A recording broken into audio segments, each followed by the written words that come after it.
నమస్తే, welcome to Disha TV.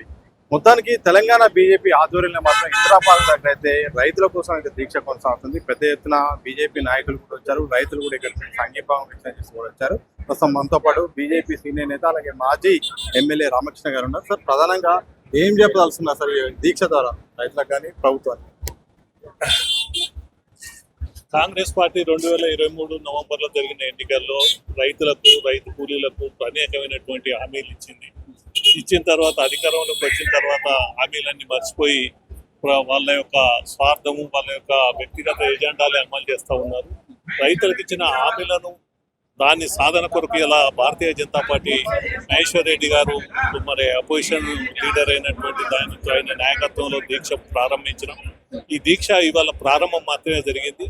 రైతులకు ఇచ్చినటువంటి హామీలు, రైతు రుణమాఫీ విషయంలో కానీ, రైతు బంధు విషయంలో కానీ, బోనస్ దొడ్డు వడ్లకు కానీ, ప్యాడీకి బోనస్ ఇచ్చే విషయంలో కానీ, మరి ఈ సంఘటనలు అన్నీ కూడా జరిగే వరకు ఈ ఉద్యమం కొనసాగుతుంది. ప్రభుత్వానికి కూడా ఒకటే చెప్తా ఉన్నాం, మీరు రైతు రుణమాఫీ జరిగిందని చెప్తా ఉన్నాం. రైతు రుణమాఫీ జరిగిందా?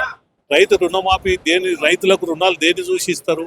రైతుకు రేషన్ కార్డును ఆధారంగా రేషన్ కార్డు లేని వాళ్ళకు రుణమాఫీ ఇవ్వాలి అని చెప్తాను. రేషన్ కార్డుకు రైతు రుణాలకు సంబంధం ఏంది? రైతు రుణాలు ఇవ్వాలంటే పాస్బుక్లు ఉండాలి. పట్టదారు పాస్బుక్లు ఉంటే పాస్బుక్ల భూమిని చూసి రైతులకు రుణాలు ఇస్తారు. కానీ పట్టదారు పాస్బుక్ను బేస్ చేసుకోకుండా రేషన్ కార్డు బేస్ చేసుకొని ఇలా దాని పేరుతో కనీసం 40% రైతులకు కూడా రుణమాఫీ జరగలేదు. రుణమాఫీ జరగాలని చెప్పి కోరుతా ఉన్నాం. అదేవిధంగా రైతు బంధు, ఈ వర్షాకాలం పంటకు రైతు బంధు కూడా ఇవ్వలేదు. రైతు బంధు ఇవ్వకపోతే రైతులు పెట్టుబడి పెట్టుకునేటువంటి అవకాశాలు లేవు. కాబట్టి ఇవి కూడా జరగాలి. పంటలకు పండించినటువంటి ధాన్యానికి బోనస్ కూడా ఇవ్వాలి. సన్నవడ్ల పేరుతో అన్ని రకాల వడ్లకు బోనస్ ఇవ్వాలని చెప్పి మేము డిమాండ్ చేస్తాం. ఇలాంటి ప్రజలకు ఇచ్చినటువంటి అనేక వాగ్దానాలన్నీ కూడా అమలు చేయాలన్నటువంటి ఆలోచనతో ఇవాళ భారతీయ జనతా పార్టీ ఒక ఉద్యమ బాటం చేపట్టింది. రుణమాఫీ విషయంలో మాత్రం ప్రభుత్వం పదే పదే స్పష్టం చేస్తుంది, కొన్ని సాంకేతిక కారణాల వల్ల రుణమాఫీ అందరికి రావట్లేదు తప్ప మేము ప్రభుత్వం పూర్తి స్థాయిలో మాత్రం రుణమాఫీ చేశామని. రుణమాఫీ చేసడంలో నేను రైతు రుణమాఫీ రైతుకు రుణాలు దేని చూసిస్తారు? పాస్బుక్ చూసిస్తారు, భూమిని బట్టి ఇస్తారు. మళ్ళీ దాన్ని బట్టి రుణం కాకుండా రేషన్ కార్డులు లేవు. రేషన్ కార్డులు లేవు. గత 10 సంవత్సరాలు టీఆర్ఎస్ ఉన్న ప్రభుత్వం రేషన్ కార్డులు ఇవ్వలేదు. మరి రేషన్ కార్డులు లేకుండా మేము రుణాలు మాఫీ చేయమని చెప్తే అది ఎక్కడైతే 40% కూడా రుణమాఫీ జరగలేదు. తప్పుడు సమాచారం. ఇవాళ కాంగ్రెస్ పార్టీకి నిజాయితీ ఉంటే గ్రామాలకు రమ్మండి, విద్యార్థులు ఏమనండి, మరి ఇలా రేషన్ కార్డు లింక్ దేని పెట్టిందో ఆ వివరణ ఏమనండి.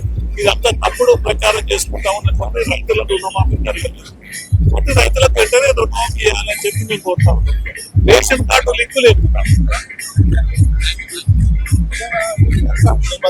చాలా మంది రైతులకు రుణమాఫీ దూరం చేస్తుంది. అలాగే కాంగ్రెస్ ప్రభుత్వం చాలా హామీ చేయాల్సిన అవసరం ఉంది.